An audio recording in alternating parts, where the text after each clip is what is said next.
Bom dia, boa tarde, boa noite, boa madrugada, né? Sei lá que hora você está vendo esse podcast. Hoje o assunto é muito importante. Vamos falar do autismo, mas por um outro prisma. Vamos conversar com uma mãe atípica, uma mãe de autista, uma mãe, a Edna, conhecida aqui em Cachoeiro. Tudo bem, Edna? Tudo bem. Seja bem-vinda aqui ao Fato Podcast. Obrigada pelo convite. Então, vamos falar da realidade que ninguém tem coragem de falar, ninguém tem a ousadia de perguntar. Mas a gente vai falar aqui porque se romantiza muito, se aproveita demais do autismo até para ganhar dinheiro. Tem gente que faz muito drama, tem gente que fala a realidade, tem gente que abusa, até usa, né, os autistas para se promover. Vamos falar da realidade. Primeiro, você é mãe do Dudu. Sim. Né? O Dudu já 19 anos. 19 anos. Já tirou carteira. Já tirou carteira, já tem um carrinho, já está fazendo faculdade. Faculdade de comunicação, né? Social. Futuro jornalista aí, Sim. comunicador, publicitário, vai decidir ainda, né? Admirador de voz. É verdade, locutor, né? Isso aí. Mas vamos lá, o início, né? Você ficou grávida e você descobriu quando que tinha algo diferente com o Dudu? Então, a gravidez normal, fiquei grávida aos 30 e poucos anos, nada de nenhuma intercorrência. E quando o Dudu nasceu, logo no primeiro ano de vida, como eu sou da área de educação, pedagoga, e a gente acaba professora, estudando muitas fases de desenvolvimento infantil, eu percebi logo no primeiro ano que o Dudu, o desenvolvimento dele tinha alguma coisa diferente, principalmente com questão da interação. Ele era um bebezinho muito bonzinho, onde tudo para ele estava assim, parecia que estava tudo muito bom, mas parecia que ele era surdo em algumas interações, assim, do reconhecimento da minha voz, a amamentação dele foi difícil, ele tinha um choro em determinados momentos do dia que me chamava muita atenção e era um choro muito, em um tempo grande, até que ele cansava e dormia. Então, no primeiro ano de vida, e até o aninho, eu já observava que havia algumas coisas que não estavam se desenvolvendo bem. Eu morava no Rio de Janeiro nessa época, né? Eu estava, assim, entre o primeiro ano de Dudu e o terceiro, a gente estava em transição para Cachoeiro. Eu sou daqui, né? Eu casei lá, meu marido é carioca, Dudu nasceu lá, mas a gente estava nesse período de transição e eu já percebi, então começamos a investigar outras questões de Dudu, tamanho da cabeça, essa questão da interação, e nessa investigação, aos 3 anos, a gente, entre 1 e 3 anos, uma médica já sinalizou a questão do autismo, mas só conseguimos fechar o diagnóstico aos 3, porque naquele tempo não se fechava o diagnóstico antes de 3 anos de idade, né? Hoje ele está com 19. Oficialmente, o autismo começou a ser estudado, divulgado, falado na década de 40. Mais ou menos. Né? Um dos estudiosos foi Asperger, que também tem um estudo chamado, né, Asperger, mas enfim, você já tinha ouvido falar muito sobre autismo? Não, eu hoje tendo, na minha memória de professora, eu tenho, assim, lembrança de estudantes com comportamento que hoje eu sei que podia ser autismo. Mas a palavra foi a primeira vez que eu ouvi depois de uma peregrinação para conseguir o diagnóstico, essas coisas assim. E assim, apesar de a gente... essa parte da história do autismo e tudo, assim, se a gente faz hoje uma reflexão lá atrás, a gente que tem mais experiência, a gente vai lembrar de alguém que naquela época tinha um comportamento, mas que não tinha o diagnóstico. Então, assim, a palavra... atípico, mas não tinha o nome. A palavra autismo, o rótulo, né? Ele veio recentemente, mas assim, o comportamento, se a gente puxar na memória, todo mundo vai... Olha, eu lembro de uma pessoa que era assim, que tinha esse comportamento. Eu tive um aluno que ele... Eu lembro, eu trabalhava no antigo Ateneu, ele não falava na escola, né? Que hoje fala que é o mutismo, né? Ele, na escola ele não falava, mas em casa ele falava. Então, assim, a gente vai puxando na memória, mas a palavra autismo veio junto com o Dudu. E como é que foi pra você? Então, eu tava até seu falando, marido, Ramon, porque assim, chega aquela notícia, e aí, assim, né? Pra um casal. Como eu não sabia o que era, eu, assim, na verdade, eu não lembro de um luto, assim, muito...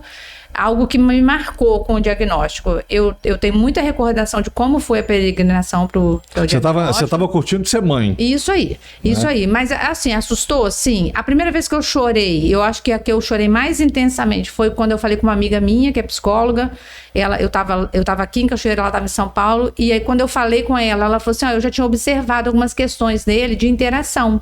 Mas, assim, como era muito amiga, ela não quis, na época, sinalizar. Então, eu lembro que dessa época eu chorei para falar para minha família, assim, de dizer que eu estava suspeitando.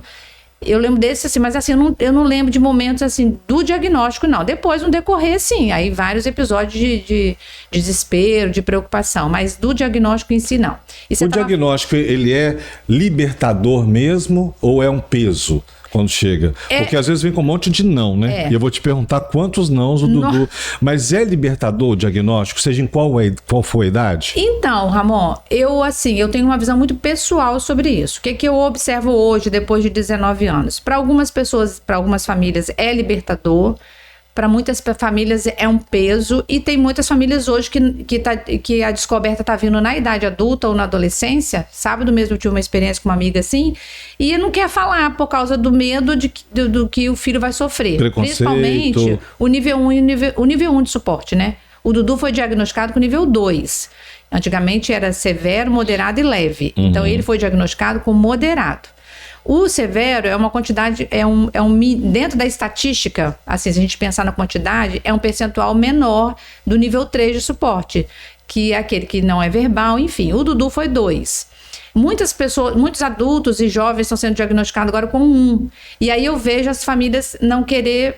para que vou querer falar disso agora? É melhor não falar. Enfim, então são várias vertentes. E aí depende da classe social, depende do nível de estudo, depende do acesso a hoje, porque na minha época não tinha nada.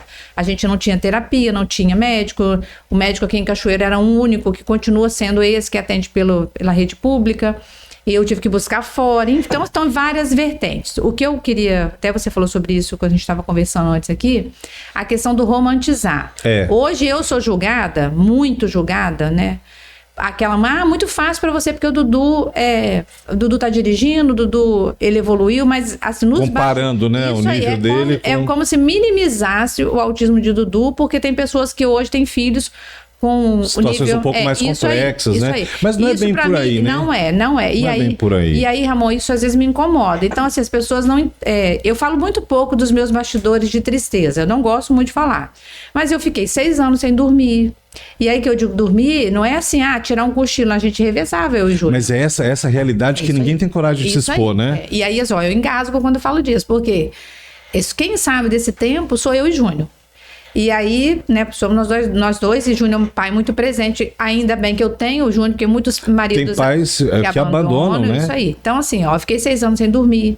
Meu filho foi falar mãe mesmo, com 7 anos, né? Porque a fala dele foi muito tardia. Ele teve muita ecolalia e não se comunicava. Comida, o Dudu ficou 10 anos da vida dele sem comer.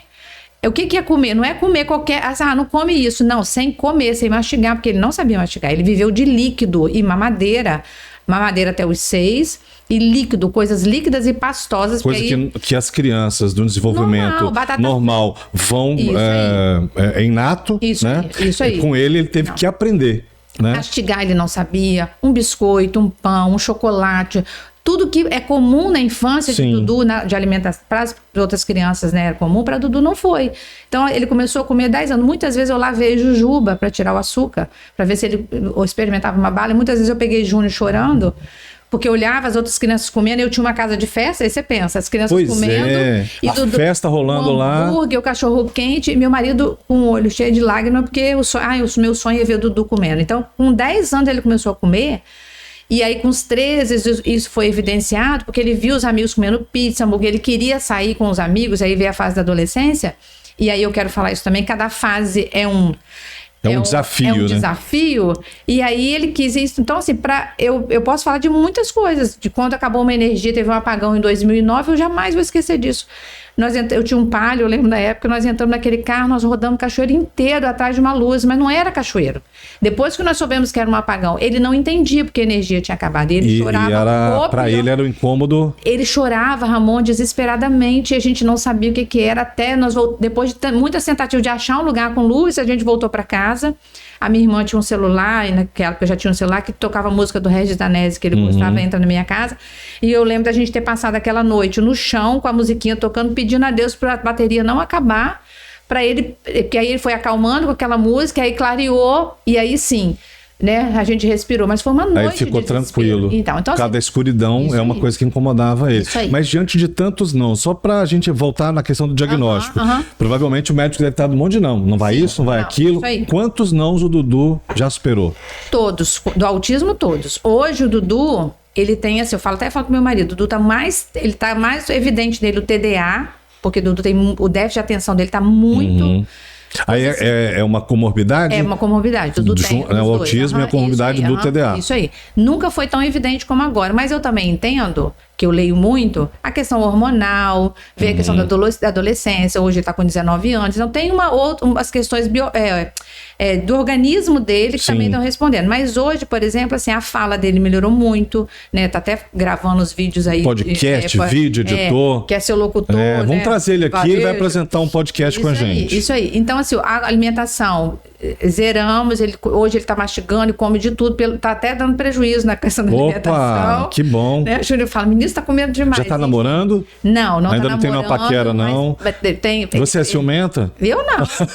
Eu brinco assim, ele fala assim, ele se apresenta e fala, meu nome é Eduardo, eu sou inteligente e tal, né? Eu também tenho autismo, porque ele entende que isso é uma característica dele, e ele tá atrás da gata crente. Ele fala isso pra todo mundo. Uma gata crente, isso aí. legal. Aí eu falo que pra ter a gata tem que ter emprego, pra custear a saída, a pizza. Então, lógico. Assim, e aí a gente foi vencendo esses desafios, amor, assim, dos nãos todos, né?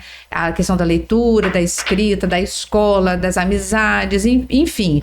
Você acha que hoje, um alerta para as mães aí, você que é uma mãe com experiência, tem muito diagnóstico acelerado? Tem gente que tem pressa de dar, medicar, de diagnosticar, e pode correr o risco de fazer um diagnóstico errado? Tem, então, quando eu fechei o diagnóstico do Dudu, eu tenho assim, a gente foi 8 semanas na UVV, porque Cachoeiro não tinha quem fazia avaliação neuropsicológica, então nós fizemos lá. E hoje em dia eu vejo que uma consulta isso já acontece. Isso é uma opinião minha pessoal, eu não sou médica, eu não sou da área, então assim, o que eu penso? Primeiro precisa ter as questões de sinalizar o que está aparecendo que é autismo, vamos colocar assim. Faça uma consulta, mas precisa de uma avaliação neuropsicológica. E aí, quem aplica essa avaliação são profissionais da área. E tem protocolo específico para isso. Sim, tem os testes. E aí, por exemplo, meu marido, recentemente, ele fez a avaliação dele porque fechou o diagnóstico dos dois junto. Essa avaliação do meu marido deu 25 páginas. Então, assim, de vários protocolos que são específicos para cada pessoa. Infelizmente, hoje, eu vejo que algumas situações, as mães precisam, por causa do direito, por exemplo, na escola, de ter, se for severo, de ter alguém que assista. A questão do BPC, né, quem tem de baixa renda, né, do LOAS. Aí a questão de outros direitos, e aí acaba acelerando. Mas eu vejo sim, assim, na minha visão, que às vezes não é o autismo, às vezes é um TDAH. Eu trabalho com isso na educação, eu sou especialista em educação especial. Alguns sintomas podem ser parecidos. São muito parecidos, né, Ramon? Muito, né? E outros transtornos também que você... Então é ideal que as mães procurem sempre uma segunda opinião. Sim, só que aí, Ramon, a gente depara com políticas públicas, né? Para quem depende do SUS. Isso é, nenhum lugar no SUS faz avaliação neuropsicológica, é particular, e custa em média entre 2 e 3 mil reais. É caro. Então, assim, agora, sobre o romantizar, não é fácil, nem para quem tem um filho nível 1 de suporte, nem para quem tem um 3. Para o 3 é mais pesado, porque envolve questão de mobilidade e tal, mas não é fácil para ninguém, e as pessoas precisam parar de julgar nós mães que temos o nível 1 de suporte, ou, né, o que teve acesso a algumas situações que não tem, porque é difícil para todo mundo. Eu tive a sorte de meu marido permanecer, mas muitos maridos vão, ou maridos que são ausentes, mesmo estando junto, né, não participam. E uma outra coisa que a gente precisa sempre observar, também não sou especialista, mas a vida me deu essa experiência. Quando você conhecer um autista, você olha ao redor, pai, mãe, um parente direto. Ele não é hereditário, já foi comprovado, mas é genético. Precisa estar na genética de alguém. É uma grande pergunta que todo mundo fica insistindo, tem vários pensamentos. Hereditário. Quem é autista na família, né? Isso aí, mas não é hereditário. Eu já fui, eu fiz mapeamento genético, eu fui nos melhores especialistas fora daqui, e para mim isso fica muito claro. E na minha família, no caso, é a família do meu marido. A gente fez mapeamento genético, conversou com especialistas, meu sogro tinha, né, muitas características do espectro, meu marido tem e se reconhece assim, mas foi um adulto que foi diagnosticado aos 30 e poucos anos. E aí, quanto sofrimento daí para trás? Sim. Uma pessoa perguntou para ele, sabe, mas e você? Ele falou assim, não, hoje, às vezes eu vejo no meu filho comportamentos de coisas que me fizeram sofrer e eu não quero que ele sofra, principalmente com relação à interação, à amizades, né? Então a gente precisa entender isso também. Mas sim, precisa de políticas públicas para as pessoas de baixa renda. Eu conheço famílias que têm 2 filhos autistas e não tem condição nenhuma, mãe solo, às vezes mãe viúva, não tem condição nenhuma financeira. E aí nós temos uma associação aqui em Cachoeiro também, né? Vamos falar da associação, é a Apaches, né? Tem a Apaches em Cachoeiro, eu fui presidente durante 8 anos. Começou com o Dr. Marlos Thompson, que tem Sim, o Bruninho, Dr. Marlos né? Thompson. Que já tá um Brunão, grandão. E de famílias que se uniram para se ajudar. Mas também muito difícil, porque a burocratização, ela derruba o entusiasmo. Me derrubou, eu falo isso porque me derrubou. E assim, a associação, ela ajudava muito a gente que é mãe. A gente tinha um encontro mensal, que era o Papo de Mães, que é uma igreja que nos acolheu, né, que é a Primeira Igreja Batista. Ajudava as mães, assim, um conversar com a outra, desabafar. Aí hoje nós temos outras propostas aí surgindo, mas é o que você falou no início, nós temos a comercialização do autismo. Então a gente vê também, por outro lado, assim, que o que era para ser tão bom, não está tão bom assim, realmente, né? inclusivo, Isso realmente aí, respeitoso, virou um comércio, né? Comércio. E a associação, que poderia ser algo bom, as meninas, nós, né, não conseguimos, e a equipe agora que está liderando, não consegue finalizar por causa da burocratização. E aí vem os interesses políticos, que não é política pública, é política partidária, umas outras questões aí que, infelizmente, ao invés de ajudar, tem atravancado o negócio. Você pensa bem, a parte surgiu em 2014. Nós estamos Eu lembro dessa época. Nós estamos em 2025. A gente não conseguiu ainda nem finalizar a documentação por questões burocráticas. E aí cada fase... Podia facilitar, Podia né? facilitar, mas não facilita. Agora aqui, a gente ouve também pessoas que criticam e fazem, às vezes, questão de jogar mais lenha na fogueira. Sim. A PAI e autismo, né? Down e autismo, outras neurodivergências e autismo. Que horror, né, Edna? Sim. Para com isso, né? Sim. Olha, eu sou apaixonada pelo trabalho da PAI. Eu acho que a PAI faz... A PAI, Pestalozzi. Isso aí, faz um trabalho maravilhoso, é fundamental. Que bom que a PAI não é só para hoje, né, para síndrome de Down, de um tempo foi, e a PAI acolhe muito bem. Só que não é suficiente, porque já houve um tempo, hoje não, que havia uma fila de espera, né?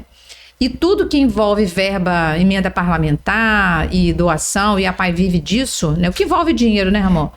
Existe aí, né, um domínio. Eu acho que há espaço para todo, para a PAI atuar, para centros especializados atuarem também, mas a gente tem que ter cuidado com o centro especializado, porque ele pode voltar a ser as instituições de antigamente que, né, colocava as pessoas lá então assim é muito sem estímulo próprio, né, sem trabalhar. Isso aí é muito sensível. A educação precisa melhorar muito com relação a isso. Hoje, eu conhecendo várias vertentes da educação, nós temos um modelo de educação especial no estado que tem cumprido bem a proposta. Vou falar assim, vamos pensar em nível, o que é isso, o que é bom, o que não é bom. Hoje o estado oferta o modelo de educação muito próximo do ideal. Por que eu falo muito próximo? Porque ainda tem algumas coisas que precisam ser ajustadas. São mais questões de atuação pessoal do que provavelmente de sistema. Tem uma diretriz. Cultura. Isso aí. A cultura. As pessoas também precisam saber lidar com o autismo, com o autista, de uma maneira, vamos colocar, normal. Isso aí. Porque é descobrir qual a forma de conversar com o autista, né? Por exemplo, tem umas dicas que você pode dar? Sim. Por exemplo, eu sei que uma criança, um adolescente autista, né? Qual a forma mais adequada de eu ir, sabe, criando um vínculo? Então, Ramon, eu acho que a gente precisa ser educado a lidar com os diferentes. E aí, nessa leva dos diferentes, nós temos o autismo, aquele que não consegue se comunicar, né? Que ainda tem dificuldade com o toque. Eu acho que o primeiro passo é a gente conhecer. Então, assim, quando você não conhece, você se arma a respeito daquilo. Então, quando você conhece, estuda, não espera chegar na sua família, não, porque existe aí uma projeção. Aí o Mion sempre falava disso, que em 2000 não sei quanto, toda a família vai ter um gene autista. E aí, às vezes as pessoas esperam chegar para poder querer conhecer. Então, eu acho que primeiro é agir com naturalidade, não fazer pré-julgamento. Se você vê, às vezes, um menino maior e às vezes que parece agitado, uma pirraça, né? Isso aí, o que parece uma pirraça, gritando, uma birra, não é uma forma de se comunicar. É o treinar o olhar de ser humano. Eu acho que a gente precisa muito disso. De menos julgamento. As pessoas julgam muito, né? Nossa, que menino sem educação. Isso aí. Né? A mãe não faz nada. Isso aí. Principalmente em ambientes como escola, igreja. Né? É um absurdo isso. E é o ser humano, né? Eu postei outro dia um vídeo que eu repostei, achei lindo, né? O grau mais alto que você pode chegar na vida é de ser humano. Isso aí. Sabe? Então, eu acho que é isso. Tá faltando humanidade. Humanidade. Outra coisa que eu penso, amor. As famílias, a pessoa com autismo, hoje a gente consegue, vamos falar assim, a gente tem estudos, pessoas especializadas, lugares. As famílias não. A gente precisa de lugar para acolher família. Eu sempre falo isso na minha igreja. Escola de pais, mas é para acolher esses pais. Às vezes a mãe do autista, eu vou falar porque eu tenho muitas amigas assim, elas só querem um dia para elas. Sim. De poder cuidar do cabelo, de cuidar da unha, de sair de um ambiente e estar entre pessoas assim, hora para voltar. Sabendo que isso é uma logística. Eu sei de amigas, a gente vai, vamos marcar um café? Vamos marcar um café. Pra você sair quando o Dudu era criança, era complicado. Era uma logística. Eu contava com o Júnior. E aí, Júnior, meu marido, sempre esteve presente. Às vezes, minha irmã, minha mãe. Pra você ir pra salão. Isso, mas eu tenho amigas que não têm rede de apoio. Então, às vezes, essas mães só querem ser cuidadas. E um tempo, assim, ó, 1 hora de respiro, 1 hora de choro junto. E eu acho que igrejas, instituições, escolas, comunidades, elas precisam estar voltadas mais para esse cuidado com a família. E, né, abram as portas para as mães atípicas, né? É isso aí. Aí, quem é poder público, né? Nós temos tantas secretarias aí que fazem trabalhos, né, voltados para as mulheres, enfim, esse cuidado com a mulher. E às vezes também, de você que não tem um filho autista, e falar para quem não tem um filho com alguma necessidade específica, de você ter um olhar para uma amiga, assim, que às vezes aquela amiga, outro dia eu fui falar num lugar e aí a mãe desabafou que ela tem 4 filhos autistas, ela não consegue ir na igreja, ela falou. E quanto a gente fala tanto de acolhimento na igreja, né? Então, você se dispõe a ficar com essas crianças. Aí a primeira igreja batista ainda tem umas salas lá embaixo, né? Tem um espaço, educação, a EBD, né? Que a gente fala EBD, tem um espaço e tal. Que é seguro. Isso aí. Meu filho já ficou lá. Isso aí. E é seguro, tem para cada idade, tem separadinho, tem banheirinho. É muito bonitinho. Agora, não é fácil, não é simples assim, igual eu tô falando. E entre outras igrejas, tá, gente? Falei a PIB porque eu conheço. Não, muitas igrejas, a Igreja Católica faz um trabalho muito legal, outras metodistas faz, né? A Batista Renovada, enfim. Não é fácil, Ramon, não é fácil. Você falou das várias etapas. Aí, Dudu chega à adolescência. A primeira etapa, começou a se alimentar, foi pra escola. Aí, isso é bom, vou dar uma dica pras mães. Ó, aí você tá na infância, tem aquela dificuldade da infância. Chega na adolescência, dificuldade da adolescência. Você acha que resolveu? Não passou. E aí vem os hormônios, agora o Dudu tá na fase adulta. Qual é o meu momento agora de enfrentamento? O mercado de trabalho. Sim. Porque ainda se fala de crianças autistas. As crianças, mas eles crescem. E há uma diferença fisiológica no desenvolvimento hormonal também? Então, eu acompanhei com uma endocrinologista. Então, eu acompanhei com uma endocrinologista, que eu fiquei preocupada, né, da adolescência, puberdade, como é que seria a questão de sexualidade, essas coisas assim. Então, eu acompanhei, fiz exames, assim, essa parte eu não domino muito bem, mas é um acompanhamento normal que toda pessoa precisa ter. E aí eu percebi, sim, a mudança ficou com menos atenção, mas isso é próprio da adolescência, né? E aí toda mãe que tem um filho adolescente vai concordar. Quem nunca passou pela adolescência, Isso aí. Nós passamos há pouco tempo, né? Isso aí. Tá tão recente na minha memória que eu ainda acho que sou.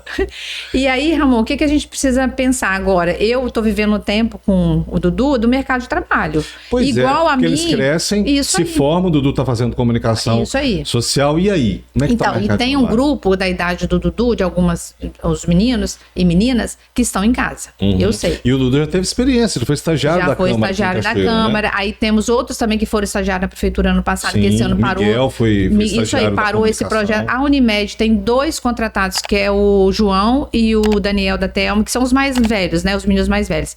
Mas tem alguns que estão em casa. Por quê? Não acessaram a faculdade, acabou o ensino médio, o ensino básico, que é obrigatório, e eles estão dentro de casa. E aí, alguns têm condição de trabalhar, né? Lá na Unimed, né? O Daniel da Telma, por exemplo, que é nível 3 de suporte, ele trabalha na Unimed, já é funcionário. Ele começou como estagiário e hoje ele é funcionário. Foi efetivado. Tão bom que ele Isso aí. E aí, o que precisa agora as empresas? Primeiro é o estágio, que eu acho que é o primeiro passo. Mas não é só receber o estagiário. Precisa de ter alguém que acolha esse estagiário e que vá ajudando nas funções. E o mercado de trabalho para eles, porque eles crescem, gente. E aí a gente só fala de criança. E quantos estão aí que estão na idade do Dudu? Eu conto uns 15, mais ou menos, que cresceram juntos na Pastes e que estão aguardando uma oportunidade aí de sair de casa. Aí o que acontece agora? A depressão, né? Dudu mesmo, ele tem falado com minha mãe, não aguento mais ficar em casa. Porque a vida toda saiu para ir para a escola, agora não tem para onde ir, porque ele está fazendo híbrido da faculdade. Então vem depressão, aí ansiedade, aí come demais, né? Ou volta a ter algumas crises. Eu tenho uma amiga que tem passado por isso, porque está ocioso em casa.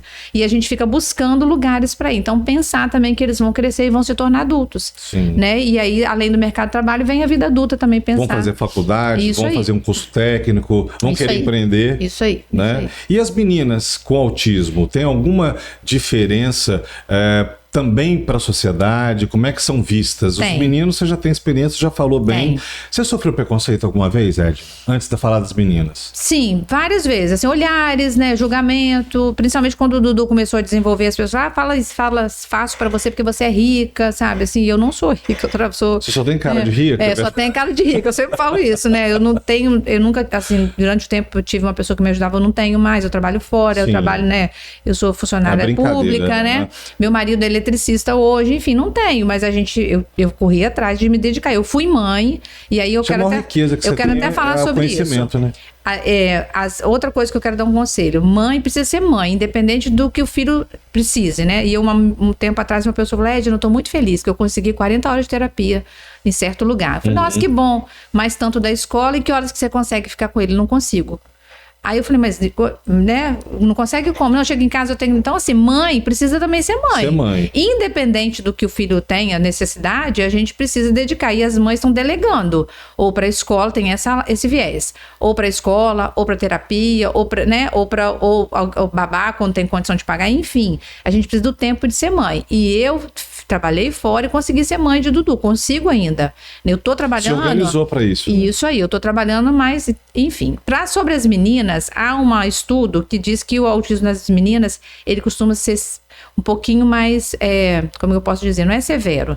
Nas meninas, ele vem com mais... evidência, intensidade.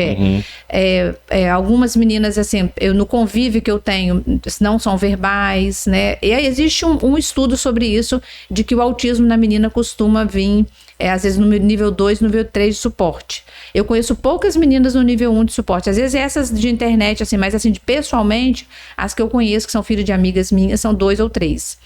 E aí tem toda uma questão, assim, a questão biológica também, né, hormonal, quando chega na adolescência, a questão, né, da primeira menstruação. Eu vejo assim, né, as amigas, né, que eu tenho mais contato, muito preocupadas com isso, né, a questão da sexualidade também.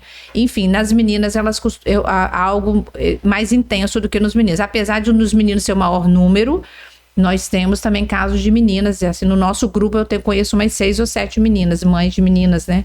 E a gente conversa sobre isso. A gente estava brincando que agora que você tem cara de rico, mas a maior riqueza que você tem é o conhecimento. Se não fosse conhecimento... eu corri atrás, Eu me tornei especialista em educação especial por causa disso. Eu era da educação, mas eu fiz aba num tempo que ninguém nem sabia o que era aba, paguei caro. Eu e Renata Bandeira, minha amiga Renata Bandeira, fizemos o PECS, que é outra metodologia de comunicação também caríssima. A gente foi para o Rio de Janeiro fazer. E aí eu corri atrás de estudar. Eu apliquei método em Dudu? Não. Eu fui pegando o que cada coisa tinha e eu, como mãe, fui fazendo em casa. Porque na época a escola não conhecia isso. A São Camilo, que foi a escola que me ajudou base, com o Dudu fazia também muitas das coisas que eu levava como mãe, mas não tinha médico, especialista, terapia, nada disso naquela época. Era eu e eu correr atrás. O nível entendeu? 3, se bem estimulado, bem trabalhado, pode regredir? O 2 também? Ou... Sim, o doutor Tiago Castro, que hoje para mim é referência em autismo, porque ele tem um filho, 2, na verdade 2, né? Ele fala muito sobre isso, né? Depois quem puder assistir, procura na internet, ele fala do filho dele mais velho, como ele saiu dos níveis, né? E o dele era 3, né? E hoje o menino se comunica e tal. Eu vejo possibilidade, amor. Eu acho que tudo na vida há possibilidade, se tem bom estímulo, se tem acesso, né, à terapia, se tem participação da família. Eu penso que há, sim, possibilidade de evoluir. E uma coisa, assim, eu tenho como referência também Mariana Rosa, que hoje ela tá no MEC e tudo. Ela tem uma filha muito comprometida.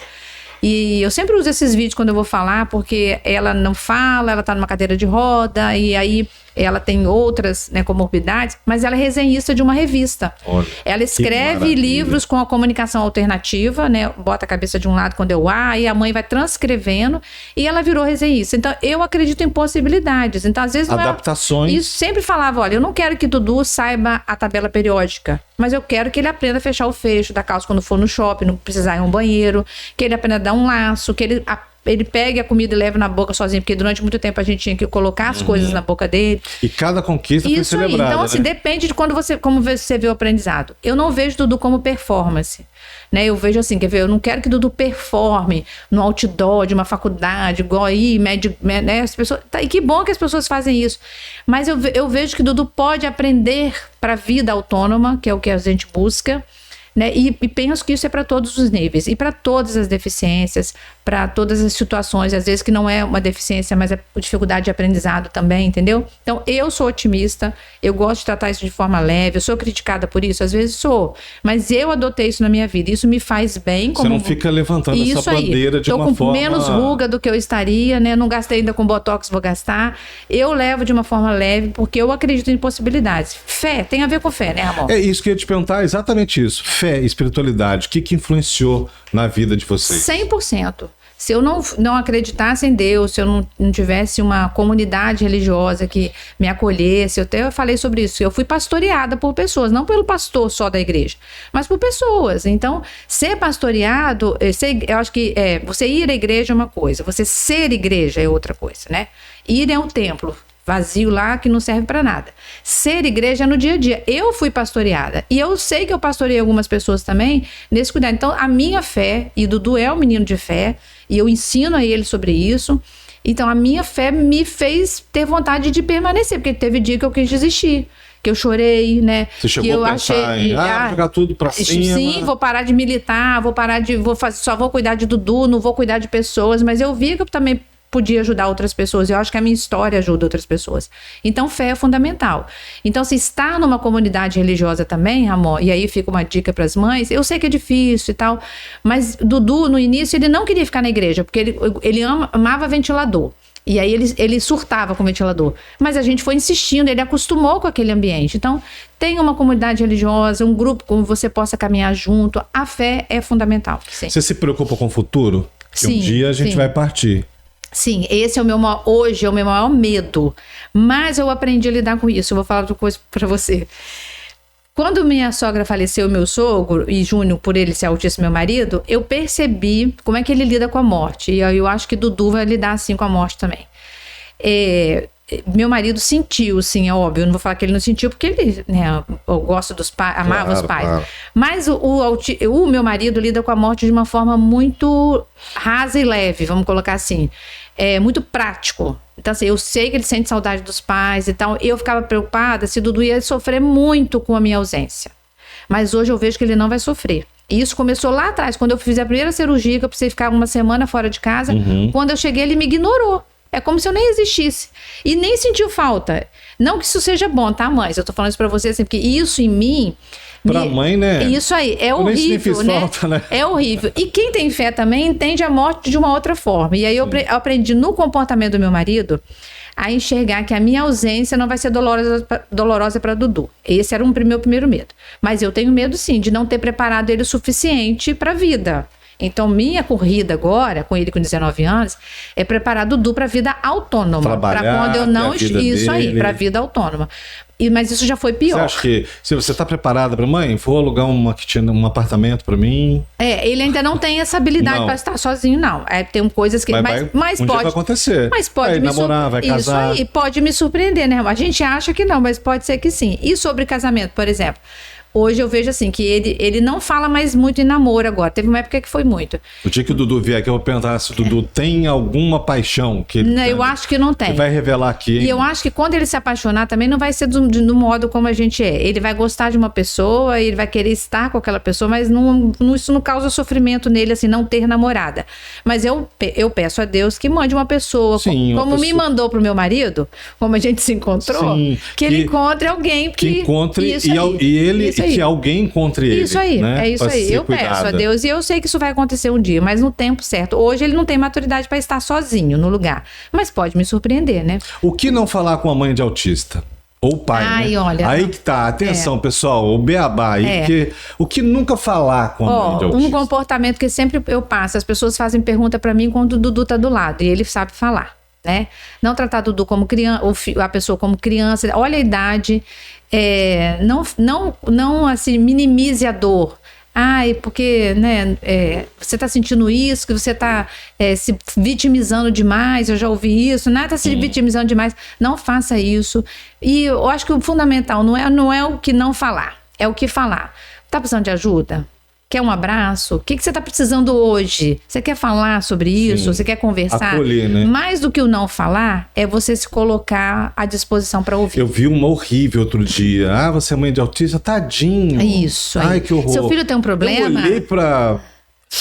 Seu filho tem problema? Ah, outra coisa, Ramon, muito. Seu filho Especial. Seu filho é especial. Gente, qual é a mãe que não considera o filho especial? Então tem algumas falas que são capacitista, errado, né? E hoje até é crime isso, capacitista. Como que você fala assim, ó, João sem braço, fulano deu uma de João sem braço, isso é capacitismo. Tá fingindo demência, isso é péssimo, é capacitismo. Então, se não minimize a dor, ofereça um ombro, uma escuta, né, sentar junto, né, e enfim, fazer algo que possa acolher e cuidado com essas frases, né, pejorativas, que são capacitismo, que doem, né? E principalmente na frente. Isso aí. Né, dos jovens, como se ele não escutasse, né? Como se ele não escutasse. Olha pra ele também, pergunte, olhe nos olhos, aí, pergunte vezes, o nome. As pessoas falam assim, aqui, fala pro Dudu que que o tio Ramon mandou um beijo. Ele já não tá mais na fase do tio, tá? Por favor, não faça isso. Não, Ramon mandou um beijo, tá? Um abraço, ele lembrou dele. O tio, a tia minimizando, né? Infantilizando também, né? E é uma dica. E fica não façam isso. Isso são opiniões pessoais, tá, Ramon? Quero deixar bem claro. Claro, mas é importante. É a minha vivência, né? A minha história pode ajudar algumas pessoas, né? Então, não tô falando que a regra foi com o Dudu, vai ser com todo mundo. Que aí tem uma história de vida. Você chegou a aprontar na escola alguma vez? Não, Dudu bagunceiro, nada, muito bonzinho. Agora na idade da adolescência, saiu um dia desse com os amigos sem carteira, ele dirigindo não, os amigos, aí a gente corrigiu, falou que não pode, lógico, né? Mas e as mães que às vezes têm aquele filho mais bagunceiro, que todo mundo é bagunceiro, isso com autismo ou não? É isso aí. Eu já fui bagunceiro. Fica a dica, a minha médica falava sempre professoras, assim, por exemplo. Como... Isso, a minha médica falava assim, doutora Carla de Covatti, lá do Rio, ela fala, médico, cuidado, que tem coisa que é do autismo, tem coisa que é da idade. Então, a gente precisa ter esse olhar. Será que isso não é do comportamento dele independente do autismo, né? Então, olhar dessa forma também. Tem coisa, sim, que faz parte do espectro, tem coisa que não, que é do desenvolvimento. Pirraça da criança. Outra coisa, amor, personalidade. Você que é psicólogo, né? Eu tenho lá meu temperamento sanguíneo, né? Quem acredita colérico, fleumático, sim, tem a coisa da personalidade também envolvida. Então, não tem esse olhar sempre achando que tudo que faz é autismo. É o comportamento, isso aí, né? Isso tudo aí. Que aprendeu. Linguagem do amor. Eu tenho a minha linguagem, eu sou presente, então eu tô tentando descobrir a de Dudu, meu marido é serviço e toque. Então, tem coisas que você pode estudar, gente. A internet tá aí pra isso. Estuda, porque aí você consegue... E é de graça, né? Vai lá no Google, lá, em vez de ficar perdendo tempo. Isso aí. Chat GPT tá aí, ó. IA tá aí pra quem quiser. Pra isso. Né? Use inteligentemente, isso né? Aí. Porque a gente sempre fala, use a IA, ou ChatGPT, Gemini, seja lá com o Copilot, enfim, o Meta, AI, mas seja você o pensante. Isso aí. Não deixa ela pensar para você, não. Né? Eu acredito nisso. Edna, o tempo tá chegando ao final, né? Mas olha, você... Venha sempre que quiser. O Dudu vem aqui um dia para poder fazer uma apresentação com a gente, tá? Vamos fazer. Vamos combinar. Dudu, mais um ou dois amigos. Ele tá com a voz igual a sua. Ah, ele legal. Fala, mamãe, pronto, o Ramon, aquele que tem uma voz grossa. Eu falei, exatamente. Ele posta a voz. Legal, assim, legal. E muito obrigado, Obrigada tá? A todas as mães atípicas, mães, né? Nosso abraço, nosso afetuoso respeito. E muito obrigado. A sua mensagem, hein? Quer mandar um alô pra galera em geral, né? Então, eu quero falar para as mães, assim, mãe, não ande sozinha. Né? Procure um grupo que você possa desabafar. E eu não quero falar sobre o autismo, eu quero falar sobre você que é mulher, que é mãe, que cuida, né? Que às vezes está com isso pesado. Procure uma amiga, né? Um grupo, uma comunidade religiosa. Não fique sozinha. Procure falar sobre isso, um tempo para você, né? Assim, se permita ser cuidada. A gente tem uma frase, eu gosto muito dela: mães curadas, filhos curados. Não de cura de doença, mas de cura de peso físico, cura emocional, de andar junto. Então não ande sozinha, procure alguém para conversar. Muito obrigado você que acompanhou a gente até agora. Mete o dedão aí no like, compartilha e também se inscreva e ative o sininho do canal para que mais pessoas possam ver aí, tá bom? Se você quiser também receber as notícias do Jornal Fato no seu WhatsApp, entra no nosso canal, esse é o QR Code aí para você entrar e ficar por dentro de tudo que acontece, tá bom, pessoal? Até o próximo episódio, até mais, tchau, tchau!